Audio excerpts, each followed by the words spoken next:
আপোনালোক সকলোকে পুনৰবাৰ স্বাগতম জনাইছোঁ। 28 আগষ্ট তাৰিখে অনুষ্ঠিত হৈ যোৱা তৃতীয় বৰ্গৰ পৰীক্ষাৰ গণিতৰ কেইটামান প্ৰশ্ন বাকী ৰৈ গৈছিল। সেই প্ৰশ্নকেইটা আজি আপোনালোকৰ সৈতে আলোচনা কৰিবলৈ চেষ্টা কৰিম। প্ৰথম প্ৰশ্নটো লৈছোঁ, তলৰ কোনটো আটাইতকৈ সৰু? ইয়াত আছে √1/2, √1/3, √1/4 আৰু √2/3। যদি আমি চাওঁ তেন্তে প্ৰথম যিটো অপশ্যন আছে ইয়াক আমি এনেদৰে লিখিব পাৰোঁ। যদি একক আমি 2ৰে হৰণ কৰোঁ তেন্তে 0.5 পাম। ইয়াক আমি এনেদৰে লিখিব পাৰোঁ 0.50। যদি একক 3ৰে হৰণ কৰোঁ, এইটো ৰুটটো থাকিবই, তেতিয়া আমি কিমান পাম? 0.33 এনেদৰে ওলাই গৈ থাকিব। যদি ৰুটৰ ভিতৰত ইয়াত কিমান আছে? 1/4। ইয়াক আমি এনেদৰে লিখিব পাৰোঁ 1/2/2²। মানে কি হ'ল? তেতিয়া দুইটাতে স্কোৱাৰ হ'ল, অৰ্থাৎ ইয়াক আমি এনেদৰে লিখিব পাৰোঁ 1/2² মানে ইয়াত কিমান হ'ব? 1/2 আহি যাব বাহিৰলৈ।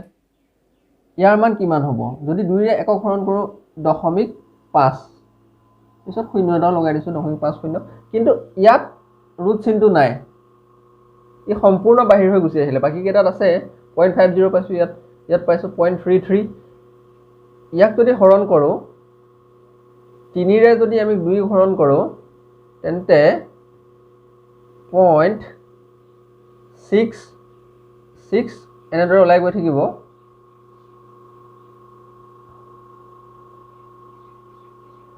.67 লিখিলোঁ।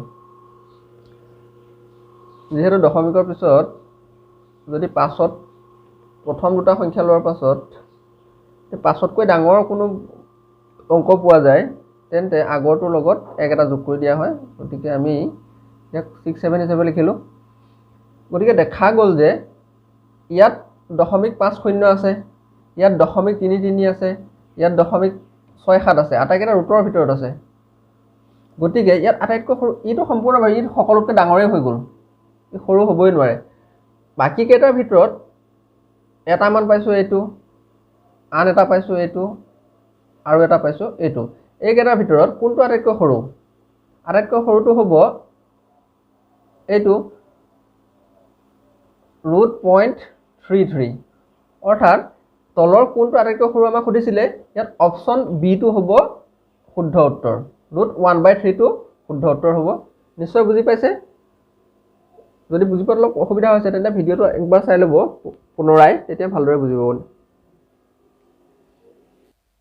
দ্বিতীয় প্ৰশ্নটোলৈ আহিছোঁ, যদি এৰ 20% সমান b হয় তেন্তে 20ৰ b% মান এৰ কিমান শতাংশ হ'ব? প্ৰশ্নটোলৈ ভালদৰে মন কৰক। যদি এৰ 20% সমান b হয় তেন্তে 20ৰ b% মান এৰ কিমান শতাংশ হ'ব? আমি প্ৰথম ইয়াত যিটো কৈছে সেইটোকে লৈ চাওঁ। এৰ 20% সমান b। এৰ 20% মানে a পূৰণ 100/20 সমান b। কাটিলোঁ, 2ৰে কাটিলোঁ 10ক 5 বাৰ, ওপৰত থাকিব 1, অৰ্থাৎ a/5 সমান b।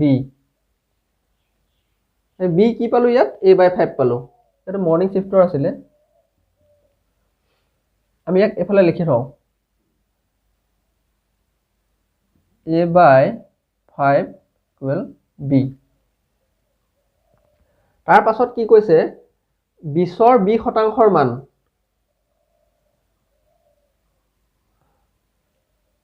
20ৰ b%, 20ৰ b% সমান 20 পূৰণ 100/20। ইয়াত কাটিলোঁ, 20ৰে 100ক 5 বাৰ গ'ল, ইয়াত কিমান পালোঁ? b/5 পালোঁ। 20ৰ b% মান আমি কিমান পালোঁ? b/5। আমাক শেষত সুধিছে এৰ 20ৰ b% মান এৰ কিমান শতাংশ হ'ব?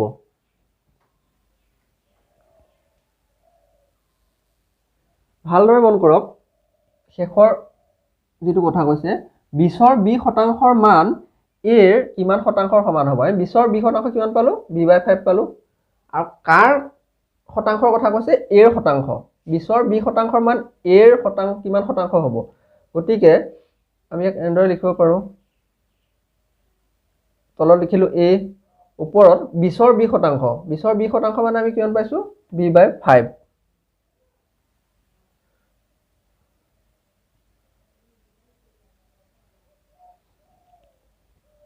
শতাংশটো উলিয়াব লাগে কিমান শতাংশ 20ৰ 20% মান এৰ কিমান শতাংশ এৰ তলত লিখিলো a ওপৰত 20ৰ 20% মানটো আমি বহাই দিলো b/5 পাইছিলো আমি আৰু শতাংশটো যেহেতু উলিয়াব লাগে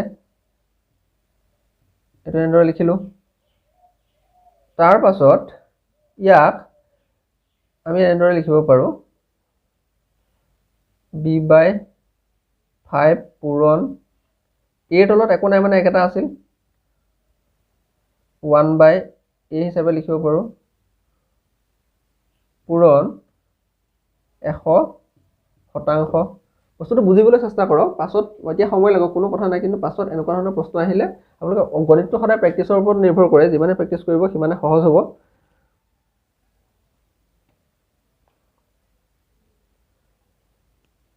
ইয়াত কিমান হল তলত হ'ব 5a ওপৰত 5a ওপৰত হল b পূৰণ 100% যেটো নবহাও বাৰু আমি b ৰ মান কিমান পাইছিলো b ৰ মান পাইছিলো a/5 এই b ৰ ঠাইত আমি a/5 টো বহাই দিম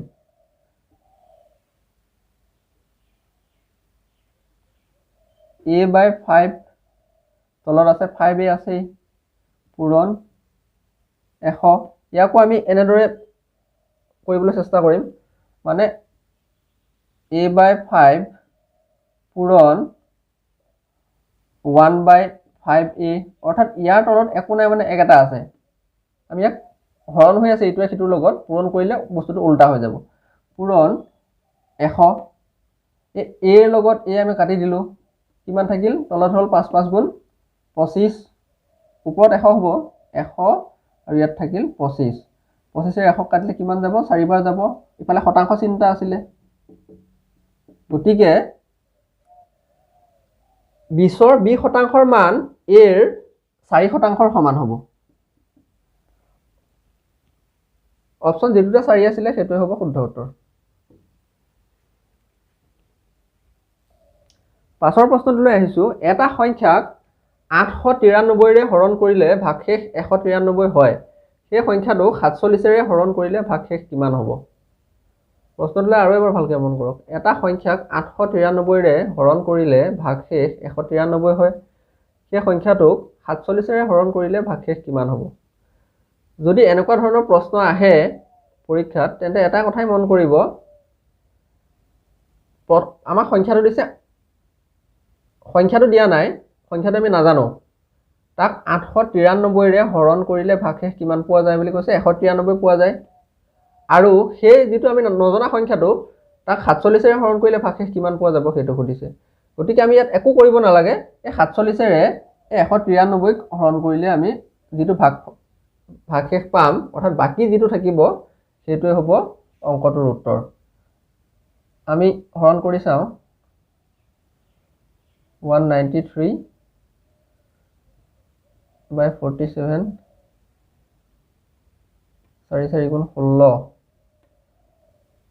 পুৰণে হৰণ তাতকে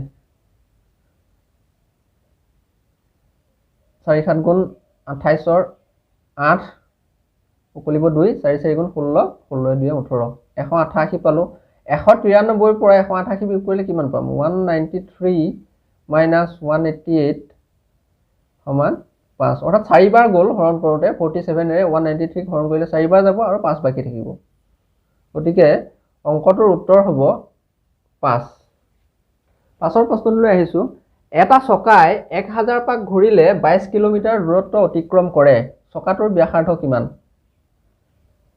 চকাটো 1000 বাৰ যেতিয়া ঘূৰে তেতিয়া 22 কিলোমিটাৰ যায় আমি 22 কিলোমিটাৰটোক মিটাৰলৈ লৈ যাম যেহেতু আমি সকলোৱে জানো যে 1 কিলোমিটাৰত 1000 মিটাৰ থাকে গতিকে 22 কিলোমিটাৰ মানে কিমান হ'ব 22 পূৰণ 1000 অৰ্থাৎ 22 কিলোমিটাৰ মানে হ'ব 22000 মিটাৰ 1000 পাক ঘূৰিলে যায় 22000 মিটাৰ গতিকে এক পাক ঘূৰিলে কিমান যাব এক পাকত যাব কিমান 1000 এ 22000 হৰণ কৰিব লাগিব 0 তিনিটা কাটিলো কিমান পালো 22 পালো অৰ্থাৎ চকাটো এক পাকত কিমান ঘূৰে এক পাকত কিমান দূৰত্ব অতিক্ৰম কৰে 22 মিটাৰ দূৰত্ব অতিক্ৰম কৰে অৰ্থাৎ চকাটো এক পাক ঘূৰা মানে আমি চকাটোৰ পৰিধিটো পালো চকাৰ পৰিধিৰ সূত্ৰটো আছিলে 2 পাই r আমি পৰিধি কিমান পালো 22 মিটাৰ 2 পাই r মানে হৈছে 22 সমান গতিকে দুইটো ৰাখিলো পাই মানে আমি জানো 7/22 আমি r টো উলিয়াব লাগে r মানে হৈছে ব্যাসাৰ্ধ আমাৰ ব্যাসাৰ্ধ কিমান সেইটো সুধিছে 22 টো এইফালে ৰাখি দিলো ইয়াত কিমান হ'ল ওপৰত হ'ব 44 তলত 7 থাকিব ওপৰত 44 r সমান এইফালে 22 থাকিব এতিয়া 44 r সমান এই 7 টো 22 ৰ লগত পূৰণ হ'ব 22 * 7 আমি 22 ৰে 44 কাটিলো দুইবাৰ গুচি গ'ল এই তললৈ যাবগে কিন্তু আৰু এখাই দীঘল কৰি নাথাকো গতিকে ইয়াত হ'ব 2r r মানে কিমান হ'ব 7/2 দুইৰে যদি 7ক হৰণ কৰো 3.5 পাম গতিকে চকাটোৰ ব্যাসাৰ্ধ কিমান হ'ব 3.5 মিটাৰ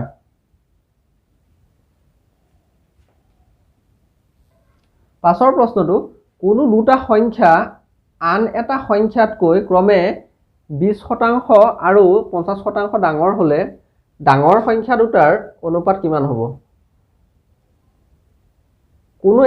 কোনো দুটা সংখ্যা আন এটা সংখ্যাতকৈ আন যিটো সংখ্যা হয় আমি সেইটো কি সংখ্যাটো নাজানো তাক আমি ধৰিলো x বুলি ধৰিলো আনটো সংখ্যা যেটা আমি নাজানো ধৰিলো unknown number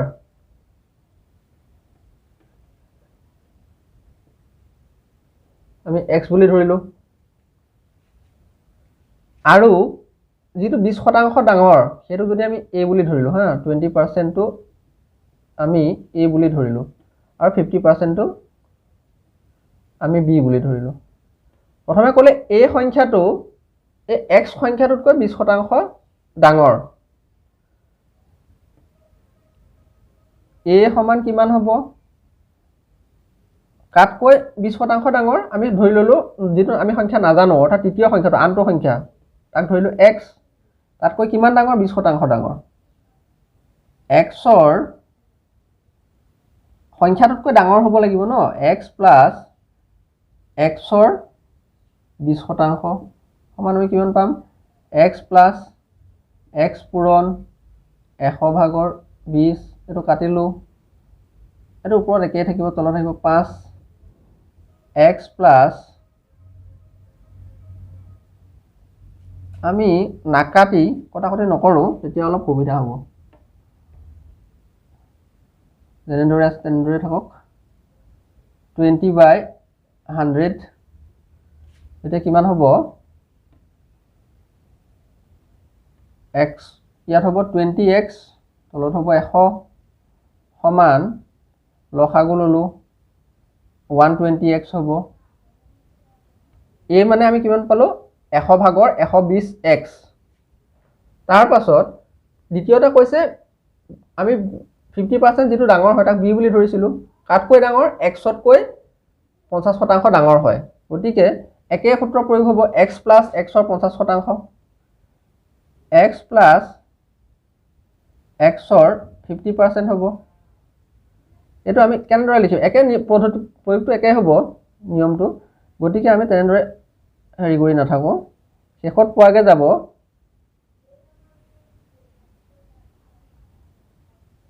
150/100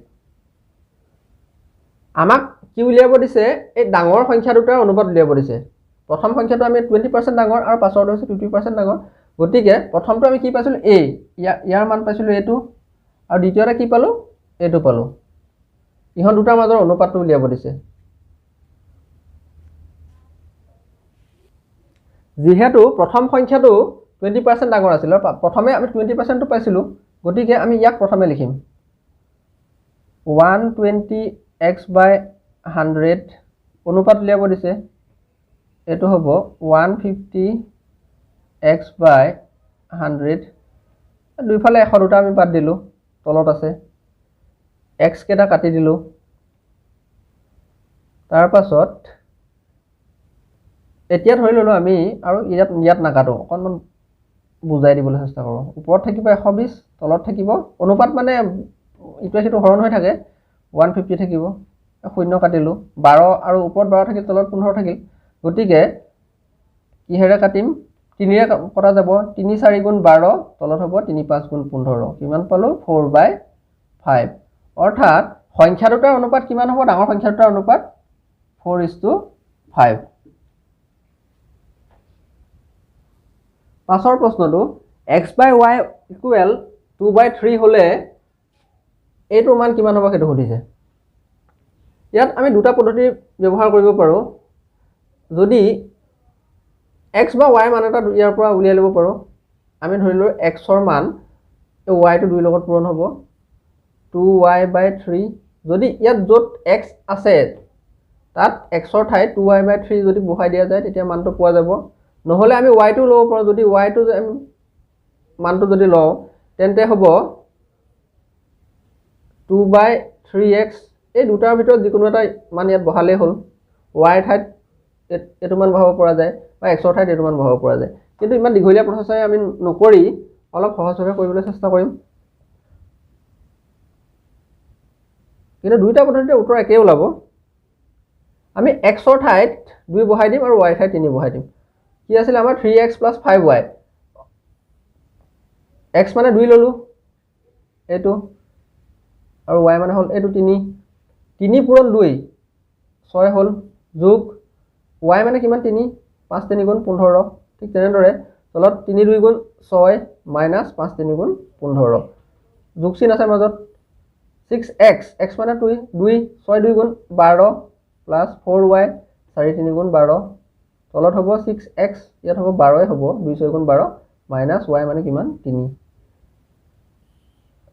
কিমান পালোঁ তলত +6 - 15 -9 হ'ল ওপৰত হ'ল 15 6 21 যোগ 12 12 24 তলত হ'ব 9 9টো আমি লসাগু ল'ম দুইটাটো 9 আছে ইয়াত হ'ব -21 + 24 24টো ডাঙৰ তাৰ আগত যোগ চিন আছে 24ৰ পৰা আমি 21 বিয়োগ কৰিলে কিমান হ'ব 3 পাম তলত 9 পালোঁ কাটিলোঁ 3ৰে 1 বাৰ যাব 3 9 যাব 3 বাৰ গতিকে উত্তৰটো হ'ব 3/1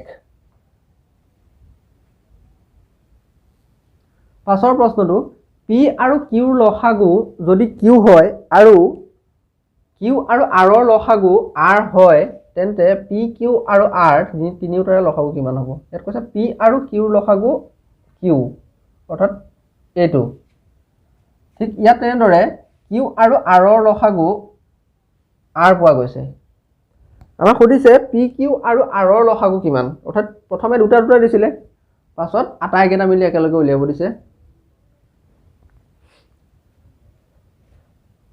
যদি আমি তিনিটা সংখ্যা লওঁ যদি p আমি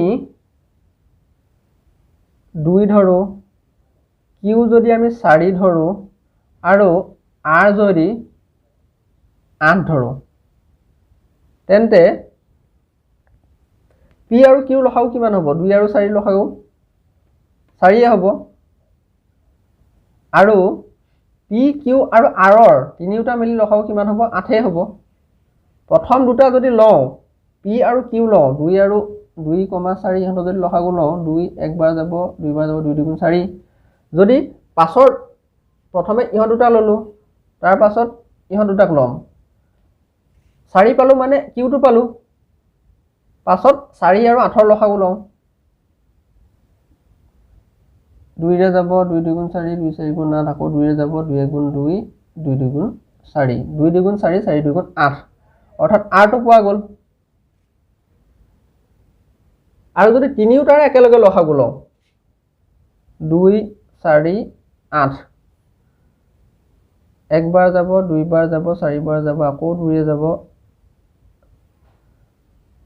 1 2 2 2 গুণ 4 4 2 গুণ 8 তিনি প্ৰথম দুটা লওঁতে আমি মাজৰটো পাইছিলোঁ পাছৰ দুটা লওঁতে শেষৰটো পাইছিলোঁ আৰু আটাইকেইটা লওঁতে একেবাৰে শেষৰটো পাইছোঁ যদি এই হিচাপে চাব যাওঁ তেন্তে ইয়াত পি কিউ আৰু আৰৰ লসাগু হ'ব আৰ অৰ্থাৎ অপশ্যন যিটোতে আৰ আছিল সেইটোৱে শুদ্ধ উত্তৰ হ'ব কিন্তু এইটো এটা উদাহৰণে দিছোঁ তেনেকৈ যদি সকলো সংখ্যা লৈ মিলাবলৈ চাই নিমিলিব কিন্তু এইটো অলপ লজিকেল টাইপৰ ৰিজনিং টাইপৰ অংকটো পাছৰ প্ৰশ্নটোলৈ আহিছোঁ 20 মিটাৰ পাৰ ছেকেণ্ড বেগেৰে গৈ থকা 100 মিটাৰ দৈৰ্ঘ্যৰ এখন ৰেলগাড়ীৰ 1 কিলোমিটাৰ দৈৰ্ঘ্যৰ এখন দলং পাৰ হ'বলৈ কিমান সময় লাগিব ৰেলগাড়ীখন কিমান বেগত গৈ আছে প্ৰতি ছেকেণ্ডত 20 মিটাৰ গৈ আছে আৰু ৰেলগাড়ীখনৰ দৈৰ্ঘ্য কিমান দিছে 100 মিটাৰ দিছে কিন্তু দলংখনৰ দৈৰ্ঘ্য ইয়াত কিলোমিটাৰত আছে বাকি দুইটা মিটাৰত আছে গতিকে আমি কিলোমিটাৰটো প্ৰথম মিটাৰলৈ নিম 1 কিলোমিটাৰ মানে হৈছে 1000 মিটাৰ 1000 মিটাৰ ধৰি ললো ৰেলখন এইখন এই কোণৰ ৰেলগাড়ীখনৰ দৈৰ্ঘ্য কিমান দিছে আমাক 100 মিটাৰ তাৰ পাছত ধৰি ললো দলংখন ইয়াৰ পৰাই আৰম্ভ হ'ল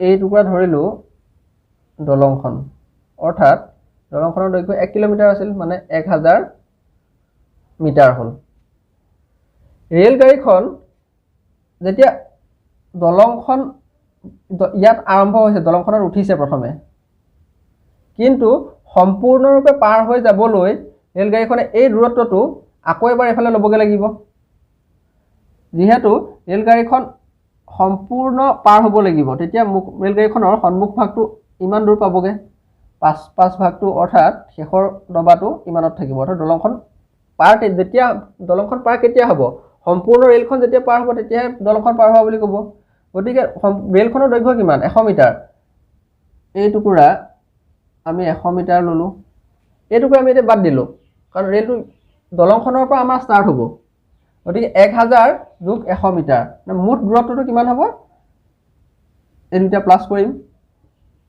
1100 মিটাৰ হ'ল তাৰ পাছত এতিয়া অংকটো আৰম্ভ কৰিম আমি ইয়াত এতিয়া দুটা বস্তু পাই গলো স্পিড পালো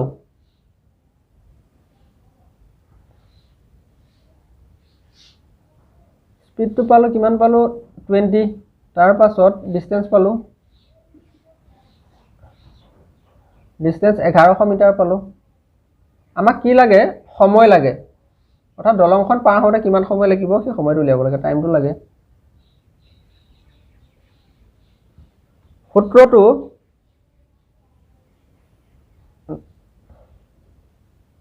স্পিড ইকুৱেল ডিসটেন্স বাই টাইম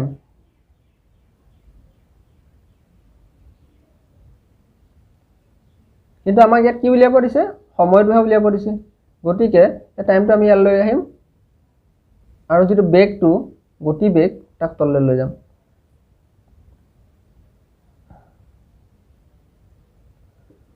আমি দূৰত্ব কিমান পালো ডিসটেন্স 1100 আৰু কিমান বেগেৰে যায় 20 মিটাৰ পাৰ সেকেন্ড এইটোৰ লগত শূন্য কাটিলো 2 ৰে 110 যদি হৰণ কৰো কিমান হ'ব 55 অৰ্থাৎ ৰেলগাড়ীখনে দলংখন পাৰ হ'বলৈ মুঠতে 55 সেকেন্ড সময় ল'ব পাছৰ প্ৰশ্নলৈ আহিছো দুজন ব্যক্তিৰ এ 1 বজাত আৰু বি 1:10 কোনো এক স্থানৰ পৰা ক্ৰমে 1 মিটাৰ পাৰ সেকেন্ড আৰু 2 মিটাৰ পাৰ সেকেন্ড বেগত একে দিশত গতি কৰে দুয়োজনে কিমান দূৰত একেলগে লগ হ'ব অৰ্থাৎ দুইজন একে ঠাইৰ পৰা যায় একজন 10 মিনিট আগত যায় আৰু এজন 10 মিনিট পাছত যায় আৰু প্ৰথমজনৰ স্পিডটো হৈছে কিমান বেগেৰে যায় প্ৰতি ছেকেণ্ডত 1 মিটাৰ বেগত যায় আৰু দ্বিতীয়জনে যায় প্ৰতি ছেকেণ্ডত 2 মিটাৰ বেগত। গতিকে কিমান সময়ৰ পাছত দুইজন একেলগে লগ হ'ব সেইটো সুধিছে। ধৰি ল'লো এ ইয়াৰ পৰা আৰম্ভ কৰিলে,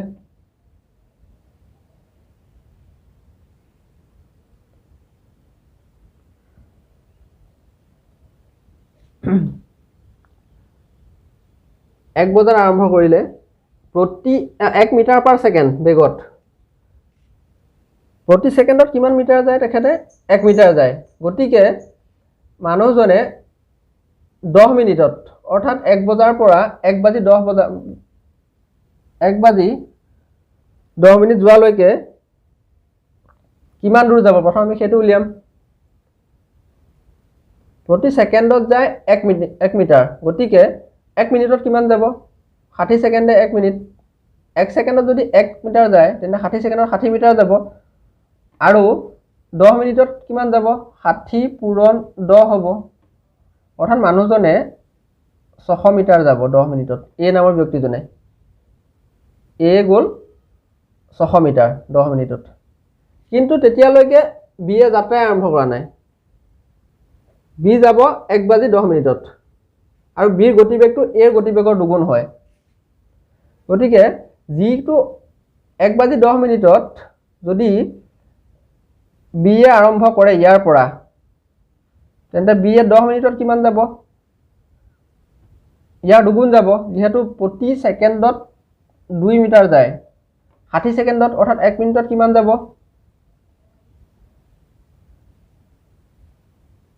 120 মিটাৰ যাব। গতিকে 10 মিনিটত কিমান যাব? 10 পূৰণ 120, গতিকে 1200 মিটাৰ হ'ব। অৰ্থাৎ ইয়াৰ পৰা আৰু অলপ দূৰ আগুৱাই যাব। যিমান আহিলে ধৰি লওক ইয়াৰ পৰা ইয়ালৈ 600 আছিল, আৰু 600 আগুৱাই যাব। 10 মিনিটত বিয়ে ইয়াত পালেগৈ। আৰু ধৰো যিহেতু 10 মিনিটত অৰ্থাৎ 1 বাজি 20 মিনিট, বিয়ে আৰম্ভ কৰিছিলে 1 বাজি 10 বজাত, 10 মিনিটত ইয়াত পালেগৈ। অৰ্থাৎ 1 বাজি 10 বজাত যদি আৰম্ভ কৰিছিলে তাৰ 10 মিনিট পাছত কিমান হ'ব? 1.20। এ 1.10ত গৈ পালেগৈ ইয়াত। আৰু 10 মিনিটত অৰ্থাৎ 1 বাজি 20 মিনিটত কিমান দূৰ যাব? আৰু 600 মিটাৰ যাব। যিহেতু 10 মিনিটত যদি 600 গৈছিলে আৰু 10 মিনিটত সমানেই যাব। গতিকে দুইজনৰ দূৰত্ব তেতিয়া দুইজন তেতিয়া একেলগ হ'বগৈ। অৰ্থাৎ এজনৰ বিৰ হৈ গ'ল 1200 মিটাৰ আৰু এৰ হৈ যাব 20 মিনিটত 1200 মিটাৰ। অৰ্থাৎ 1 বাজি 20 মিনিটত এ আৰু বি দুয়ো একেলগ হ'ব। এইদৰে বেলেগকৈ বুজাই নাথাকোঁ আৰু ছবিৰ দ্বাৰা বুজিব পাৰিছে। অৰ্থাৎ 1 বাজি 20 মিনিটত এ আৰু বি দুয়ো একেলগে লগ হ'ব। প্ৰশ্নটো আৰু এটা কথা সুধিছিলে, কিমান সময়ত সোধা নাছিলে, কিমান দূৰত্বত দুইজন একেলগে লগ হ'ব। অৰ্থাৎ 1200 মিটাৰ যোৱাৰ পাছত দুইজন একেলগে লগ হ'ব আৰু সময় 1 বাজি 20 মিনিট হ'ব। আৰু প্ৰশ্নটো সুধিছিলে কিমান দূৰত্ব যোৱাৰ পাছত একেলগ হ'ব। গতিকে শুদ্ধ উত্তৰটো হ'ব 1200 মিটাৰ। পাছৰ প্ৰশ্নটোলৈ আহিছোঁ। চেনিৰ দাম যদি 20% বাঢ়ে তেন্তে কিমান শতাংশ চেনি খোৱা কমালে দাম একে থাকিব? যিমান শতাংশ দাম বাঢ়িলে সিমান শতাংশ খোৱাটো কমালে দামটো একে থাকিব। আমি ধৰি ল'লোঁ দাম আছিল 100 টকা। কিমান বাঢ়িলে? 100 টকাৰ 20% বাঢ়িলে। 100 পূৰণ 100 ভাগৰ 20, অৰ্থাৎ 100 যোগ 20, 20 টকা বাঢ়িলে। দাম আছিল 100 টকা, গতিকে মুঠ বাঢ়িলৈ দাম হ'লগৈ 120 টকা। কিমান শতাংশ বাঢ়িছিলে? 20% বাঢ়িছিলে। এতিয়া বঢ়াৰ পাছত দাম কিমান হ'লগৈ? 120 টকা। বাঢ়িলে কিমান টকা? 20 টকা। শতাংশ উলিয়াম। 0, 0, তাৰ পাছত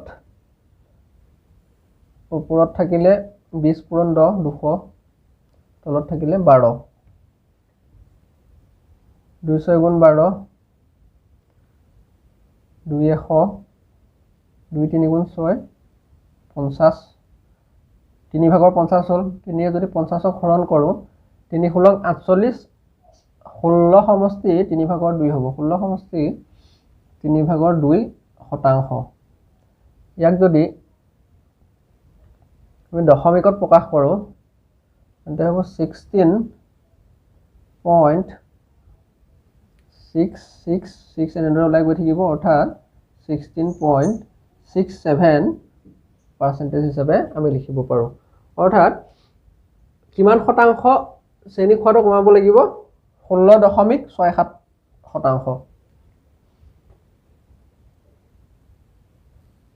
5ৰ প্ৰশ্নটো 35 টকাক 1 টকীয়া আৰু 50 পইচাৰ মুদ্ৰাত 2:3 অনুপাতত ভাগ কৰিলে 50 পইচাৰ মুদ্ৰাৰ সংখ্যা কিমান 35 টকাক 1 টকা আৰু 50 পইচাৰ মুদ্ৰাত 2:3 অনুপাতত ভাগ কৰিছে 50 পইচাৰ মুদ্ৰা কিমানটা আছে সেইটো সুধিছে ইয়াত টকা টকা ইয়াত হৈছে পইচা হৈ গৈছে গতিকে 50 পইচা মানে কিমান 1 টকাৰ আধা হয় 1 টকাক দুভাগ কৰি এভাগ ল'লে 50 পইচা পাওঁ গতিকে আমি 50 পইচা এনেদৰে লিখিব পাৰোঁ সমান 2 ভাগৰ 1 টকাটো টি বুলি লিখিছোঁ বাৰু অনুপাতটো দিছে 2:3 আমি যদি 1 টকীয়া মুদ্ৰা যদি ধৰোঁ 2x আৰু 50 পইচাৰ মুদ্ৰাটো কিমান আছে 3x তাৰ লগত এই 1/2 টো পূৰণ হ'ব কমা 3x পূৰণ 1/2 এইটোতো টকা হৈয়ে গ'ল 2x টকা আৰু এইটো পইচাত আছিলে টকালে 2 ভাগৰ 1 টকা পালোঁ ইমানটো টকা হ'ল এইটো টকা হ'ল এই দুটা যোগ কৰিলে কিমান পাম আমি 35 টকা পাম যোগ 35 টকা ইয়াত হ'ল 2x প্লাছ ইয়াত হ'ব 3x/2 সমান 35 লসাগু লওঁ 2 ইয়াত হ'ব 4x 2 2 4 4x যোগ 3x 7x হ'ব 7x এফালে হ'ব 35 7x সমান কিমান হ'ব ইয়াতে কাটিব পাৰোঁ কিন্তু এনেদৰে নাকাটো 35 2 লগত 35 পূৰণ কৰিলে হ'ব 70 ইয়াতে কাটিব পাৰি 7ৰে আমি 35 কাটি দিব পাৰোঁ 5 বাৰ গতিকে x সমান কিমান হ'ব 7ৰে 70 হৰণ কৰিম 10 ওলাব আমি x টো 10 পালোঁ আমি কি উলিয়াব লাগে 50 পইচাৰ মুদ্ৰাৰ সংখ্যা কিমান সেইটো উলিয়াব লাগে 50 পইচাৰ আমি মুদ্ৰাৰ সংখ্যাটো কিমান ধৰিছিলোঁ অনুপাতটো দিছিলে মুদ্ৰা আমাৰ মুদ্ৰাটো হৈছে টকাৰ কথা সোধা নাই মুদ্ৰাৰ কথা সুধিলে এই 3x টো আহিব 50 পইচাৰ মুদ্ৰা 3x টা আছিলে আমি প্ৰথম টকালৈ লৈ গৈহে এইটো পাইছোগে কিন্তু মুদ্ৰাটো আছিলে 3 অনুপাত 2:3 আছিলে আমি এটা ধৰিছিলোঁ 2x আৰু ইটো ধৰিছিলোঁ 3x অৰ্থাৎ এই x ৰ ঠাইত আমি 10 বহাই দিম 3 পূৰণ 10 সমান 30 টা 50 পইচাৰ মুদ্ৰা থাকিব আৰু যদি সুধিলে হয় 1 টকীয়া মুদ্ৰা কেইটা আছে 2 পূৰণ x 2 পূৰণ 10 2 × 20 অৰ্থাৎ 1 টকা যদি 20 টা হৈ গ'ল 20 টকা হ'ল আৰু 50 পইচা 30 টা হ'লে 15 টকা হ'ব 20 যোগ 15 সমান 35 টকা পোৱা গ'ল গতিকে 50 পইচাৰ মুদ্ৰাৰ সংখ্যা হ'ব 30 টা